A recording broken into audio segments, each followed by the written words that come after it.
Okay, shalom, good morning, and welcome. I'm Jeremy Lisitsa, Director of Innovation and Volunteer Engagement at the Jewish Federation of Sarasota-Manatee.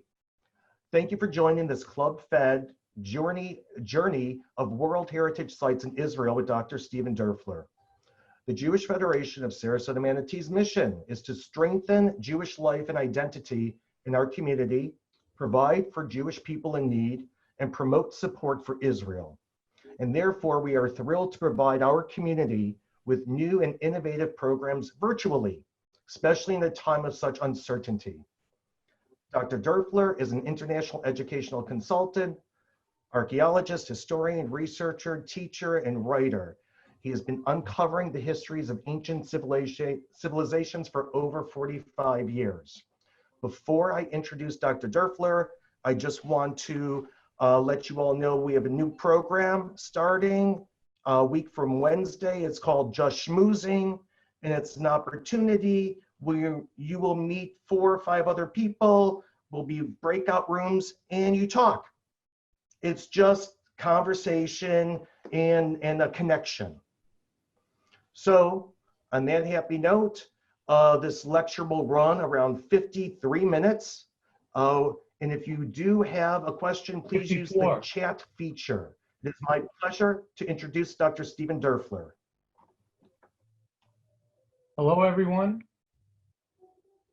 You guys can wave if you want to. That's good. So at least I know that you're all still awake, right?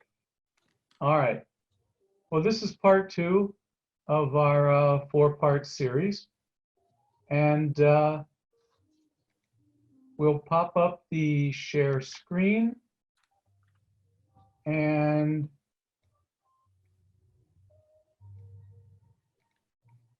you guys can see that, right? Yes. Great. Okay. We've already been to a few of the sites, and we're going to continue on again as part of the World Heritage Organization of UNESCO.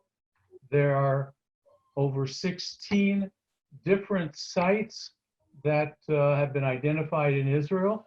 And by the way, UNESCO is still working, surprisingly enough. And there are 18 further sites that Israel has recommended for inclusion into the World Heritage Organization. Some of them will be voted on this coming July. They roll through different countries annually, but Israel has recommended that 18 further sites be added to the list. So hopefully in a couple of years, we'll have even more. It's a new reality, as we're all aware, and I thought I would bring this in. So everybody put on your masks if we're going to go to all these sites, and maintain a 6-foot social distance. So we're going to be talking about a number of sites that are in one basic category. They are the biblical ancient Israelite sites of Tel Hazor in the north, Tel Megiddo in the west, northwest, and Tel Beersheva in the south. Numbers 1, number 5, and number 11. These 3 sites have been categorized together because they are all part of the United Monarchy of Ancient Israel, the period of David and Solomon, his son, and they have been categorized as one complete grouping of World Heritage Sites, even though there are 3 sites that are indicated. Now, we know that David's son, Solomon, coming from the root word in Hebrew, Shlomo, was considered to be a man of peace. But between David and Solomon, you can't really jump to conclusions. David was considered to be basically a man of war because he was the one who consolidated the northern and southern boundaries of the Kingdom of Israel and established Jerusalem as a capital. Solomon was considered to be a man of peace, but he too had to do some further consolidation after his father. His building activities in the later part of the 10th century BCE would rebuild border cities and refortify them. Sites like Megiddo, Hazor, Gezer, and Tel Beersheva.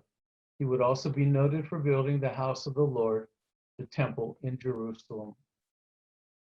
But we would think about Solomon's monumental building activity in the fortified cities that ringed and surrounded the capital of Jerusalem, and these would then be categorized as the United Monarchy Cities of Solomon by the World Heritage Organization. They would be nominated around the year 2000, but it would finally be in 2005 that they would be approved and then designated as World Heritage Sites. There are a number of features that these three sites have in common. The first is a water system, and pretty much these were tripartite water systems with vertical, diagonal, and horizontal shafts.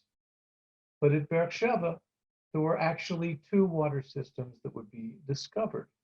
The same kind of vertical, diagonal, and horizontal shaft system, and an external water system that led into a well just outside the city gate. They also would share similar kinds of city gates.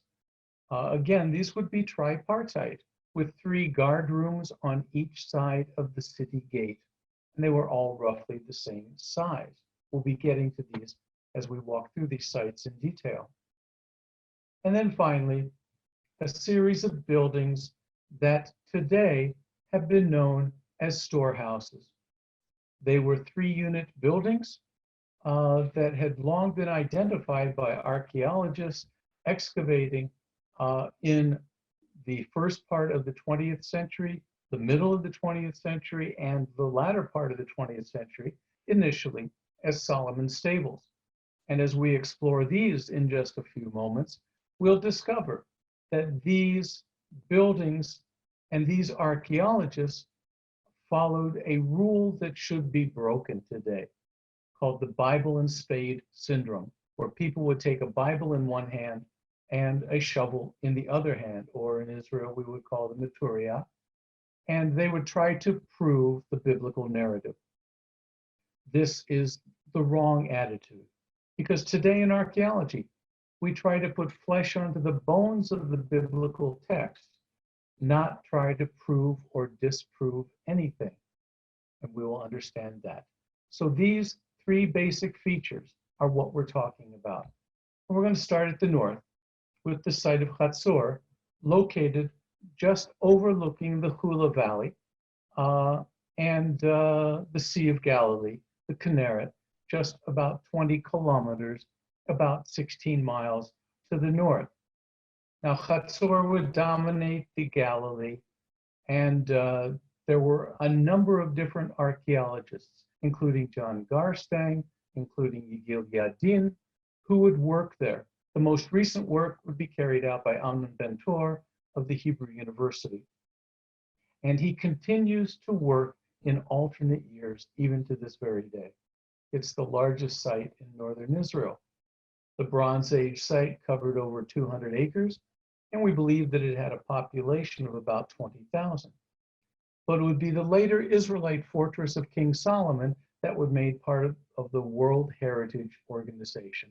And it is a bottle-shaped summit to this extraordinarily large tell in northern Israel. It defended the country against the Amorites and the Arabians to the north and the Syrians to the northeast. The site of Solomon as a royal fortification city only sits on 1/4 of the mound, and it was limited to what is called the upper city, as we can see in the aerial photos to the left and the plans to the right. Yadin would lead the major excavations of the site, in the 1950s, when he and Yochanan Aharoni were the two great Israeli archaeologists following the founding of the state in the 50s and 60s and the early 70s. He would discover the shaft of the water system in the mid-1950s. And here you can see one of his excavation photos. This is the vertical shaft that would then descend 25 meters straight down. It had a spiral staircase running around the perimeter that you can see on the right-hand side of the picture that led down to the diagonal shaft, or the sloping tunnel, as called in the sections. Here you can see a view after the excavations around 1967, and you can see the staircase descending in both of these photographs. The upper portion goes through the debris of the archaeological site, whereas the lower portion is cut through solid bedrock. Today, retaining walls have been constructed to keep stone debris and stone chips from falling on any visitors, and a roofing system has been created to further protect visitors who descend into the shaft, as you can see in the drone photograph that was taken around 2015 in the lower right. Here you can see the diagonal shaft. It was about 15 meters, about 47 feet long, cut through the bedrock, and there were a total of 37 steps that descended. I've been there so many times that I've seen this water system in its early days, before any preservation, before any protection. As you can see in the right-hand picture, as you look down, this photograph to the early 1970s. In the 1980s, this roofed system protected the descending passage as it went into the bedrock, as you can see here in the three different pictures. This would lead to a short diagonal shaft that led to the underground water table and water supply. There was a freshwater spring, and you can see that there is ample water in the excavation photo of Yadin on the left-hand side, the black and white.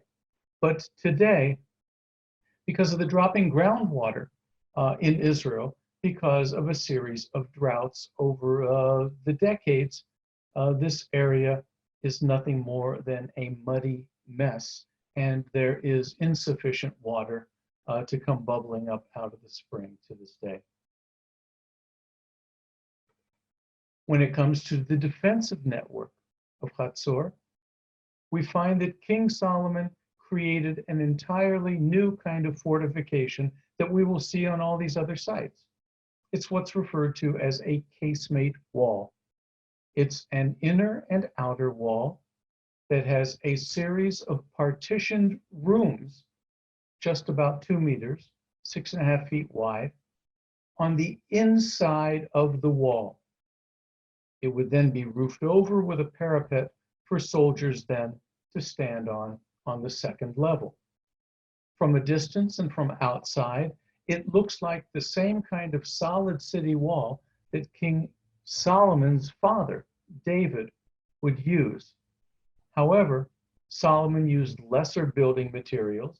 This allowed the walls to be wider and higher and have internal room for storage facilities. The inner and outer walls, as you can see in the excavations carried out, the re-excavation work by Amnon Ben-Tor in the late 90s shows that the walls were 1.5 meters thick on outside, and the interior wall was just about 1 meter or 3 feet thick. And you can see the individual rooms. These walls were fine until the development of the battering ram by the Assyrians about a century later. The battering ram would bring this kind of defensive network to an end because it couldn't stand up to the incessant pounding, because the walls were a lot thinner than the previously constructed 4 or 5 meter thick solid walls of King David. Attached to this casemate wall was the gate complex. And the gate complex consisted of 3 guard rooms on each side, flanking the passage or the entry into the city. It was flanked on the outside by 2 towers, and it was about 20 meters in length. There would be 2 sets of gates here, an outer gate and an inner gate.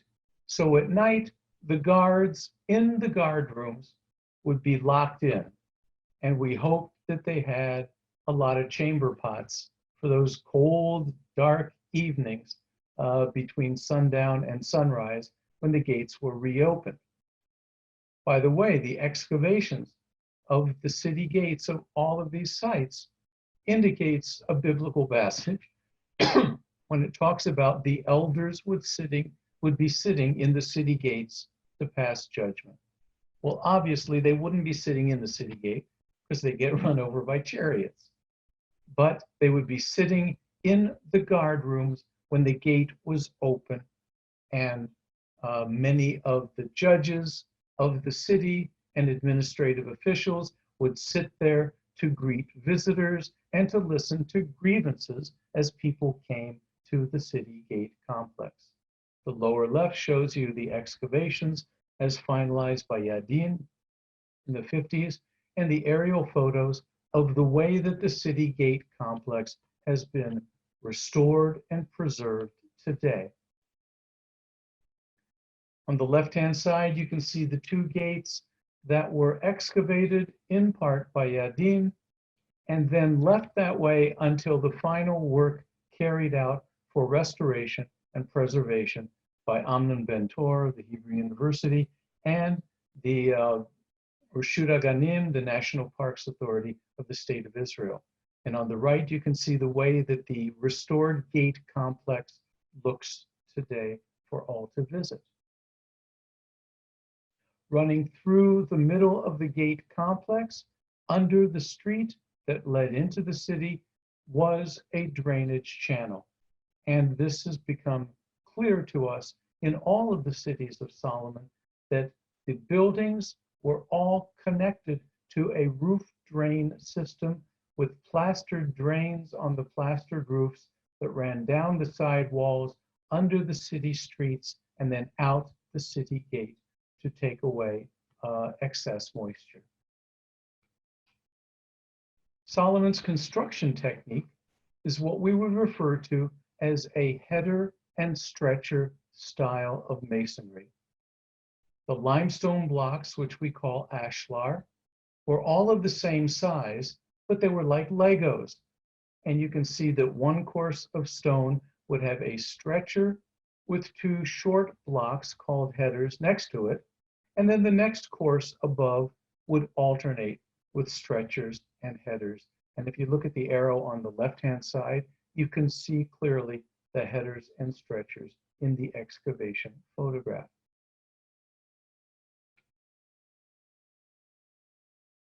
The third of the public buildings that hallmarked the Solomonic World Heritage Sites are tripartite pillared buildings. They would first be discovered by the British archaeologist John Garstang in the period just following World War I. And you can see a photograph on the upper left of the pillared building as partially excavated by Garstang, but then seen by Yadin in the 1950s before he would complete the excavation of the buildings, as you can see in the lower left. If you notice the gentleman in the upper picture with the white shirt, dark pants, and the white hat, just around here, that is Yigil Yadin, former defense minister and archaeologist. We had a funny saying in archaeology, we're so glad that Yadin, at least according to Yochanan Aharoni's school of thought at Tel Aviv, that we were so glad that Yadin went into politics. but then the politicians were saying that they wished that he went back to archaeology as well.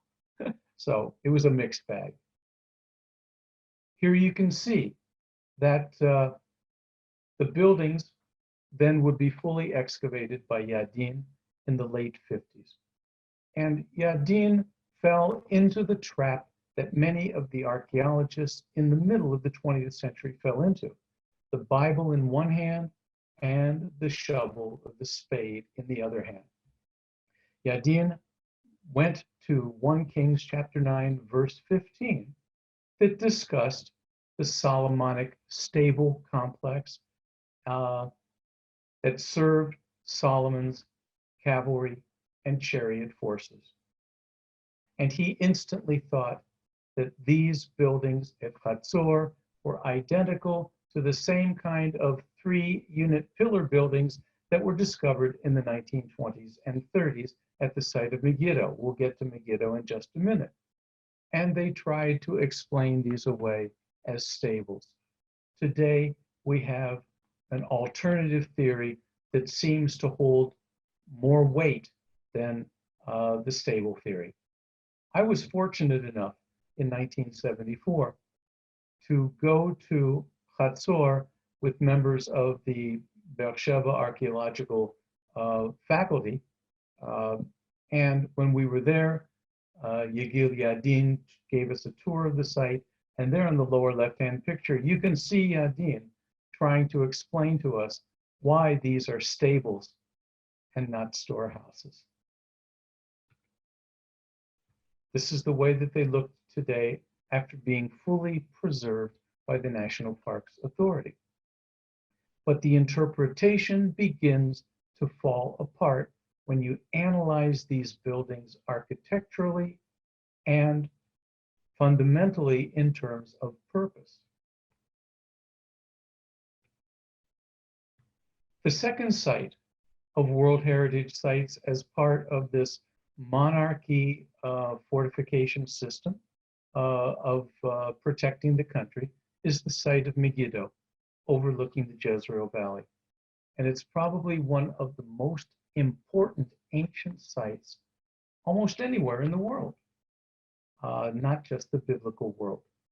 Megiddo sits overlooking the Megiddo Pass, or the Aruna Pass, the Wadi Ara, that runs from the Mediterranean coast through Mount Carmel, across the Jezreel Valley, on to the Jordan Valley, and then on north past Hazor and up to Damascus. And like they say, the control of any highway or any fertile valley by a city means that you dominated politically and militarily. The top picture shows you the Jezreel Valley, Yezreel meaning valley which God hath sown, at the base of Tel Megiddo, and you can see how fertile it is. The valley itself is an equilateral triangle, about 20 kilometers or so to a side, and the far vortex of the triangle is Mount Gilboa that you see on the horizon. The lower picture shows you the Aruna Pass, the Wadi Ara. Mediterranean Sea is to the left, the Jezreel Valley to the right, and there on the horizon, just about a kilometer, a half a mile to the north of the highway, is the ancient site of Megiddo. The site of Megiddo was originally excavated by the University of Chicago in the 1920s, and then re-excavated and expanded in the 1960s. But then Israel Finkelstein from Tel Aviv University would come in the late 1990s, and he continues to work there in alternate years as well. The University of Chicago carried out monumental, massive excavations and created the cardinal sin in the 1920s and 30s of stripping the first 3 sites of the ancient Tel all the way down to the Stratum 4 or level 4, leaving absolutely nothing else to be excavated of these first 3 levels. And then we have to take their word on what was discovered rather than reevaluate, because nothing remains. It was a marvelous excavation camp that was built at the base of the archaeological site, where they would live for 3 months at a time each year on their excavations. And I got to tell you, they even built a tennis court. Now, who the hell, when you're an archaeologist, has time for tennis? Well, apparently they did. But today the tennis court is just an open courtyard that there are tables there where there was a restaurant, but they are practicing social distancing. They would build a small museum on the grounds of the excavation camp today, and they have this magnificent model of the site of Megiddo that dates to the period of King Solomon, which is level 4. Again, we come to the same 3 features: the water system, the fortifications, and the 3-unit buildings. But the Megiddo water system is probably the most impressive, the most complete. And I know that many of you probably have been to the site of Megiddo on your tours, and you have descended through the water system. Well, it's 183 steps down, and it's a 15-meter descent down a vertical shaft that is identical to that we just saw at the site of Hazor. And here you can see the vertical shaft as it exists today. The vertical shaft then partially cuts through the upper strata, but then also cuts through the bedrock. And it is an incredible engineering feat, because once you get into this vertical shaft through the bedrock, the walls are perfectly smooth, except for small niches that today are lined with carbon and coal. Why? Because these niches held oil lamps, ceramic oil lamps that allowed you to light the way, because apparently FPL was very expensive 3,000 years ago. But here you can see, looking down the vertical shaft in the central picture, and the concrete steps today are over the ancient steps. So you're not walking down the well-worn original steps. And then you can see on the right the view as you look up this vertical shaft. And other pictures as well, descending 183 shafts. But don't worry, I have a treat and a surprise for you. You're not going to have to come up 183 steps, I promise.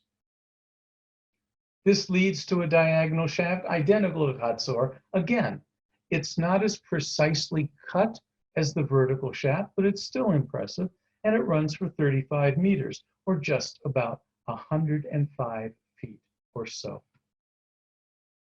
This diagonal shaft then leads to the horizontal shaft that is beautifully cut and vaulted or rounded through the solid bedrock. And today you can still see the charcoal remains on the walls just above those same niches where oil lamps were placed and burned so people could see their way. You notice that today there is a wooden walkway.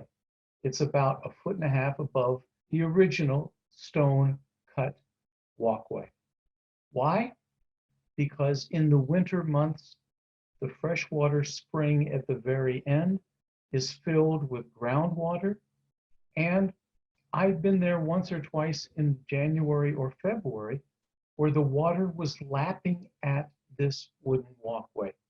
So you couldn't, if you were on the original stone pavement, the water would have been up to your ankles, if not higher. So today there is this wooden walkway that you see in place. There is a thin layer of pond scum in this original freshwater spring, as you can see in the upper picture, and that's year round. But in the winter, the freshwater spring adds maybe 6 or 7 inches of water. but it's still not something that I would want to drink out of. Now, originally this freshwater spring was outside of the city at the base of the slope of the Tel of Megiddo. But Solomon had a great idea. He knew that he needed to have a freshwater supply if the city was going to be laid siege to. So he brought in landscape architects, and they would build an external stone wall that would then prevent anyone from knowing that there was a freshwater spring outside of the city. This then would be landscaped and would be beautifully hidden, and nobody from the outside would know that there was water. So it was only accessible from the internal water supply system. But once this was rediscovered in the 1930s by the University of Chicago excavations, they opened up the outside of this wall and created a staircase that's only 83 steps up. And this staircase then leads out and away from the ancient city at the base of the mound. And if you ever travel with me to Israel, I've got the bus waiting on this side, so you don't have to go back up 183 steps. So here you can see then the wall that was constructed by Solomon, and then shrubbery and bushes hid the wall from view, so nobody knew there was water there. Today you walk down this path and the bus is waiting just about 30 feet away. So you can all thank me. The gate complex would be discovered in the 1930s by the University of Chicago.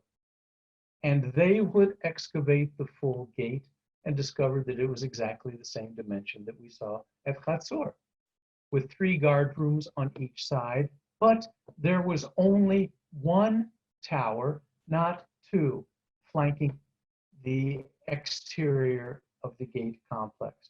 This is the way that it looked after the completion of the excavations, and you can see that what ran underneath the gate and out of the city was another kind of those stone-lined, stone-covered drainage canals or drainage systems, just like we saw at Hazor. If you look carefully, you can also see in this photograph the stretcher and header masonry that is a hallmark of King Solomon. Now, one of the tragedies, well, I shouldn't say tragedy, but one of the problems that we face in archaeology is that it's a deconstructive business.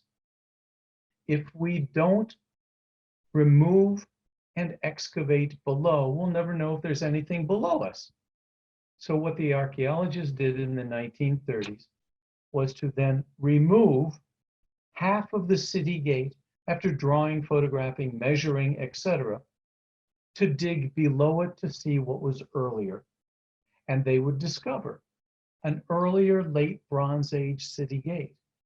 But that meant that half of the gate complex of King Solomon was removed. This is what it looks like closely in terms of the model that we saw. And this is what the gate complex, half of it that remains, looks like today. And there very clearly you can see the stretcher and the 2 header blocks above it. At some point later in the monarchy, after King Solomon, the gate complex was modified. They thought that they only needed 4 guard rooms on each side. So what did they do? They filled in the central guard rooms with stone and dirt and an archaeological term that we use, schmutz and debris. And that made it a solid part of the guard room with the gates, the gate guard rooms here and here, which meant then that when it was excavated in the 1930s, you can still see standing the lintel above the guard room, above the entrance. And that's incredible. You never find this in archaeology. And there I'm giving the same lecture that I'm giving you now.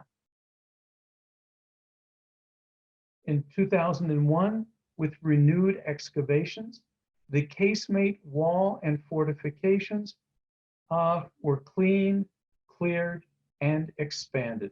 Again, the inner and outer walls with partition walls that formed the small chambers for storage. And from there, we move to the 3-unit pillared buildings that were excavated by Garstang at first at Hazor, and then excavated at Megiddo by the University of Chicago. These rooms were 3-unit buildings. There were 5 of them, and instantly the archaeologists involved from the University of Chicago went back to 1 Kings chapter 9, verse 15, that's talked about Solomon's stable cities for his chariots and his cavalry. They even sent a telegram back to the offices of the Oriental Institute at the University of Chicago that said that they found, apparently, the stable buildings. Oh, I cringe when I read that telegram every time. I guess there was only dial-up internet and they didn't have good email server. These buildings then were all then referred to as Solomon's stables. And here's the passage in 1 Kings. And this is the account of the forced labor which King Solomon levied to build the home of our Lord and his own house and the Millo and the wall of Jerusalem and all the store cities and the cities for his chariots and horsemen. They took the cities for his chariots and horsemen to heart, and they built an entire mythology around it. They even built a scale model, as you can see here, and they even put wire-framed horses and chariots in the enormous parade ground that they had. It kind of reminds me, you've seen them all in the winter when people have these wire-framed reindeer that they put on their yards and then they light up at night. I've never seen these light up though, but there you can see the wire horse and the chariots. There were a series of 3-unit buildings. They said that there were 10 horses per chamber, which meant 30 horses. They said that each complex then held 450 horses, and therefore with 3 horses to each chariot, there were 150 chariots. And they built this entire mythology, and people bought it. It was like drinking the Clorox. Oh, I'm sorry, drinking the Kool-Aid. And there you can see the model that's still on display today in the museum at the base of Megiddo. But then in the courtyard, they also found a large sun-dried mud brick cistern. Now tell me, folks, what do you know about sun-dried mud bricks? It's like the Wicked Witch of the West. When you add water, it melts because it's not fired brick. So how could you call this a cistern if it was sun-dried mud brick? But that's what they call it. And the story held water, put that in quotes, up until 1969 when the Tel Beersheva excavations began. And the area would be cleaned up and restored in 2006 by the National Parks Authority and Tel Aviv University. But the interpretation was entirely wrong and inaccurate. And we're getting there now. First, these buildings that the excavators called stables are found within the city. And you know, the city gate was narrow for defense, so it only allowed 1 chariot in at a time. If this was your tank corps and the enemy was approaching you, Wouldn't you want your tanks to get out of the city faster than one at a time to defend the city? Second, there's only one entry in each of these 3-unit buildings, as you see here. And that was in the central aisle. The side aisles of the 3-unit buildings didn't have any doorways. And they backed on to a wall with absolutely no entrance to it. And have you ever seen a stable or a barn that only has one door to it? I haven't. The troughs that were discovered and excavated between the rows of walls in the interior only had a little bit of food and water storage space in them. Not enough for battle stallions living there all the time. And then finally, the central aisle was paved with earth and ash. The side aisles had flagstone flooring. This is the way that the complex looks today, but this is perhaps the way that it looked in antiquity. This then, keep all this stuff in mind, because now we come to Tel Sheva, and we come to Stratum 3. This is the period that probably belonged to that of King Solomon. And I'm going to try not to bore you too much, because I was involved in 7 seasons of excavation at Tel Sheva, and at the end, I was a part of the senior faculty of the site. I know every single one of these rocks by name. The exterior of the city, which was an oval fortified city, would be remodified from King David's construction to that of Solomon. David had an outer city gate that was dismantled and abandoned by his son to make way for an inner city gate that would be refurbished and utilized by King Solomon. Again, in dimensions identical to those that we just saw at Hazor and Megiddo. Here you can see the restored guard rooms that were a part of the work done in 1975 and 76.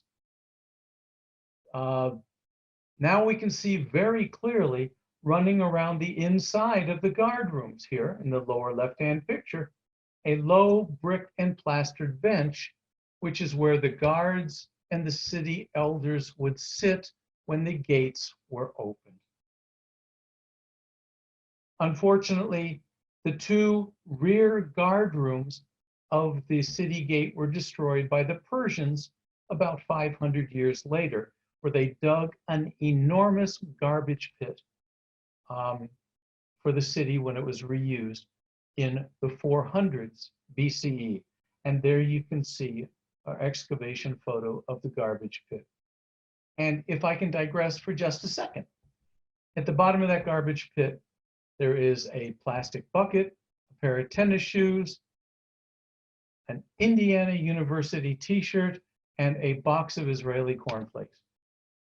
Because we dumped that all down at the bottom before we filled in that ash pit. So if anybody goes back and excavates 20 years from now, they're going to be really, really surprised. Adjacent to the city gate complex were a series of 3-unit pillared buildings that we first began to discover my first year there in 1971. The same kind of situation that we found at Megiddo. Earth and ash central aisles and stone paved side chambers. Here we can see them as excavated and cleared in the lower 2 pictures, and the way that they looked before preservation and reconstruction in 1976. They were immediately adjacent to the city gate, just off of the radial road that ran around the city, the major street. I guess you could call that 275 as it goes around Tampa and St. Petersburg, with inner roads leading across the center of this well-defined and well-planned Solomonic city. Here you can see them as restored and preserved in 1976. Now, these units all had pillars that supported the roof of the central chamber, just as we saw at Megiddo and Hazor. But one thing that Yochanan Aharoni, the director of the excavation, noted is that these pillars only had holes drilled in the corner of the pillars opposite the central aisle. If these were stables and all three chambers had horses in them, wouldn't you expect the tethering holes to be drilled on both sides of that column supporting the roof? In 1972, Yochanan Aharoni's son, Yuval, brought his pet donkey and tethered one of them up to show you how this might have worked. But notice then the size of these chambers. This is a donkey. This is not a battle stallion used for chariots. You can see that there's very little tail room.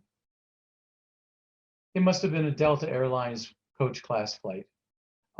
In this chamber, a battle stallion would have been twice as big as this donkey. So you begin to wonder, how could these stallions that were pulling a chariot be expected to live in these buildings if they were stables? Finally, Aharoni and company discovered in the side aisles that had storage jars in abundance, broken and complete, hundreds of these. I've never seen a horse other than Mr. Ed drink out of a cup. So why are these side chambers with ceramic storage vessels? Well, here's our interpretation that Yochanan Aharoni put forth, and when he announced it to the world, nobody threw any rotten tomatoes at him. First, with limited access, that seems to preclude a military chariot and stable complex. It was too restrictive and defensively makes no sense. Second, again, they are not wide enough for battle stallions. Some people said it was military precision to bring 10 stallions in at once and 10 out. Well, what happens if the number 10 horse dies? You got 9 agitated horses that you're going to have to get past to drag the dead animal out. That's why barns and stables all have entries at both ends. The flooring that's different from the earth and ash floor in the central chamber and the stone floor in the side aisles shows that there should have been 2 different functions. So we believe that these were Solomon's storehouses and not stables.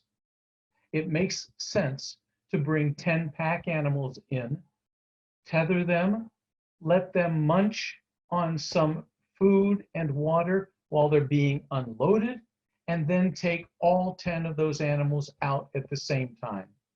It makes sense that it's right next to the city gate, because then you take your supply caravan out the city gate instantly.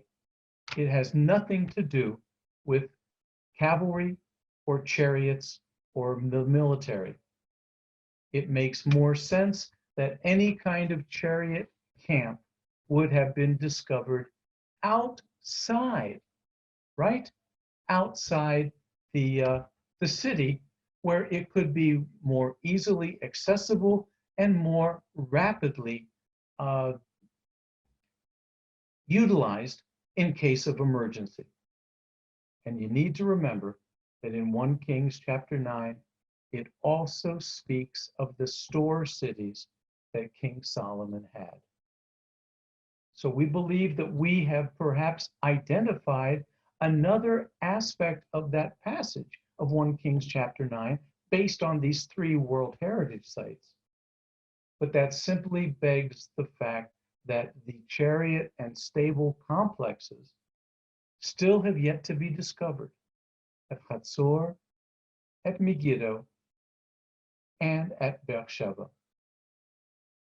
Finally, we come to the water supply system at Beersheva.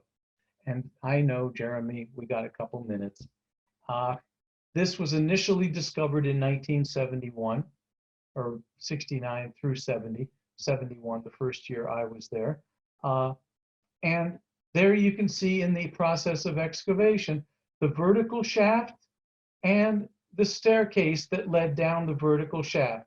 Here you can see it in the aerial, and here you can see it on the lower right as well. But because of budgetary considerations, Aharoni didn't have the money or the human power, so this was all that was excavated. And he believed because it was also 15 meters in terms of depth and size and dimension, it was identical to that of Megiddo and Hazor and Gezer, so he didn't need to further excavate. However, in the mid-1990s, there was new funding that was found. Why? Because at the base of the mound, when they were using a bulldozer to create a new walking path, they opened up part of a water system. And my only regret is that when Aharoni died in 1976, he didn't live to see the entire water system excavated. It boggled everyone's minds. And finally, by the end of the 1990s, the water supply cisterns were excavated, cleared, and opened to the public. Hundreds of thousands of gallons of water could be stored and kept in this water supply system. Here you can see the preserved vertical shaft as it exists today. And you can see the diagonal shaft that then led to a 5-zone underground cistern. This underground cistern, cut out of the bedrock, was 20 meters, 60 feet below our feet, and we never really knew it, which I think is just amazing. By the way, if anybody recognizes that very charming young lady in the lower picture, that's Jessie. Back when we visited this before it was open to the public. See, I got a little protexia when it comes to archaeology and ancient sites. But today, the site has been reopened and one can walk through this ancient water supply system that was only rediscovered 2 decades ago. It is truly phenomenal. And this is all still the original plaster that lines the walls of these chambers. But the light bulbs have been changed more recently. This is a secondary entrance that today people exit out of as well. This was it in the process of excavation. It's in the eastern quadrant of the ancient site, and it is nearly identical in dimension to that of Megiddo. So those are the sites of Hazor, Megiddo, and Beersheva, part of the World Heritage Complex. Next week, we'll be looking at, and we're going way back in history now, the prehistoric caves along the slope of Mount Carmel, where human existence has been for over 100,000 years. We will also look at the sites of Beit Guvrin, and we'll look at the site of the Church of the Holy Sepulchre at Beit Lechem as well. And then reserve the last for the best, wrapping up with the old city of Jerusalem and Metzadah as part of the World Heritage Sites. So Jeremy, I'm tossing the ball back to you. Okay. Well, I want to thank you, Doctor, and I want to thank everybody for joining us today. And I will be emailing this out so you could share this recording with family and friends, because it is very interesting. And I will see you all next Tuesday at 10:30. Stay safe and healthy, everybody. Bye-bye. Thank you.